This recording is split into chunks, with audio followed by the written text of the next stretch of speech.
Assalamualaikum warahmatullahi wabarakatuh. Dalam pertemuan kali ini kita akan membahas mengenai tentang asam dan basa. Perhatikan tampilan yang ada di layar berikut ini. Asam dan basa.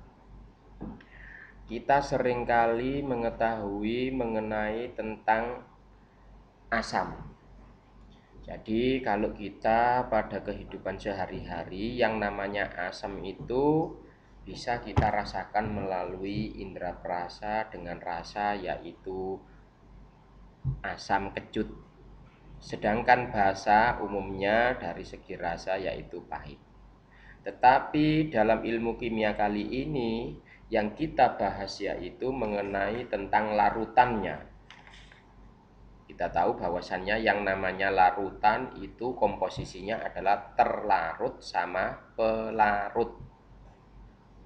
Terlarut berarti bagian yang kecil, sedangkan pelarut adalah bagian yang besar. Umumnya wujudnya terlarut padat, sedangkan untuk pelarut wujudnya cair. Nah, di dalam yang namanya larutan asam dan basa ini ada beberapa teori yang mengungkapkan mengenai tentang apa itu asam dan basa. Yang pertama yaitu teorinya Arrhenius. Nanti dicari bagaimana Arrhenius itu mengungkapkan mengenai tentang teori asam dan basanya. Asam itu apa, basa itu apa. Yang kedua adalah teori Bronsted-Lowry.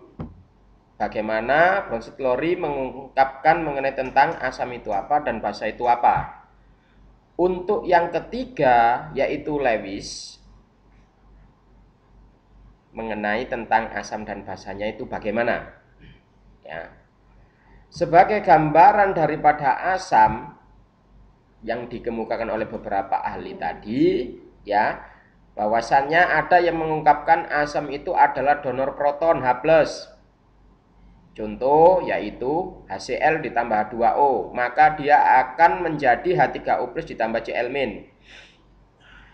Di mana sifat senyawaan asamnya yaitu dapat mengubah lakmus biru menjadi merah, bereaksi dengan logam aktif menghasilkan gas hidrogen, rasanya masam, bereaksi dengan basa menghasilkan air dan senyawa garam. Sedangkan basa itu adalah akseptor proton, dalam air melepaskan ion UH-. Contoh NH3 ditambah H2O menjadi NH4+ ditambah UH-. Sifat senyawa basanya yaitu mengubah kertas lakmus merah menjadi biru, terasa licin jika mengenai kulit, rasanya getir, dan bereaksi dengan basa menghasilkan air dan senyawa garam. Adapun pembagian antara asam dan basa itu pengelompokannya apabila didasarkan atas kuat dan lemahnya, maka terdiri untuk asam atau basa kuatnya dalam terionisasi sempurna ada yang namanya asam kuat, sedangkan untuk basa juga ada basa kuat, dan untuk asamnya juga ada lemah, sedangkan untuk basanya juga ada basa lemah.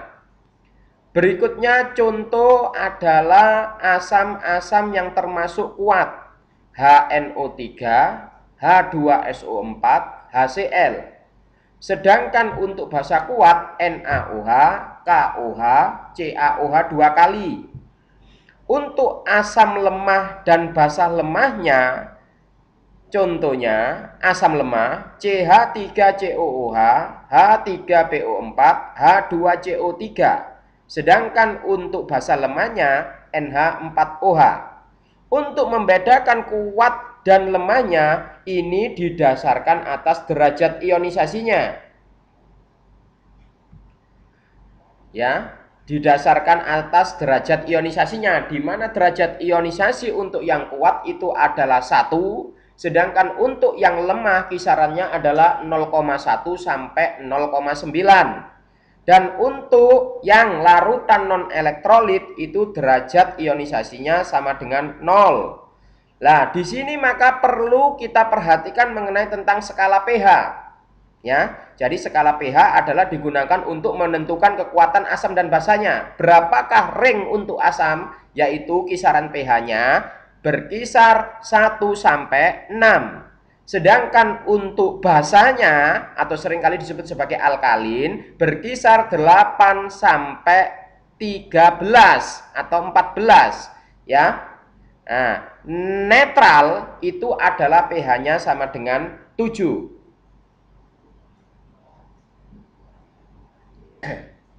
Ya. Nah, begitulah bentuk trayek pH mengenai tentang asam dan basa. Kiranya untuk pertemuan kali ini yang dapat saya berikan, kurang lebihnya saya mohon maaf. Assalamualaikum warahmatullahi wabarakatuh.